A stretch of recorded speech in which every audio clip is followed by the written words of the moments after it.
That Khubab in Mecca, while he was being tortured, while he was being put on hot burning coals, in the hot desert sand, in the hot desert sun, in the hot desert summer, and at that harsh time when his back is being burnt, he came to the Prophet ﷺ. He said, "O Messenger of Allah, where is the nusrah of Allah?"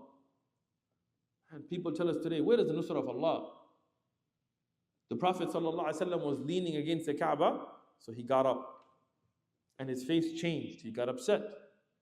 And he told them, people before you were cut in half and their skins were ripped off with metal combs, but they did not falter on the religion, but you are impatient. Now, no doubt the fath of Allah came. Fath Makkah, spread of Islam, Badr, so many victories. It did come, but it took patience. And no doubt the fath of Allah will come for our brothers and sisters around the world. No doubt in that. But it will take patience.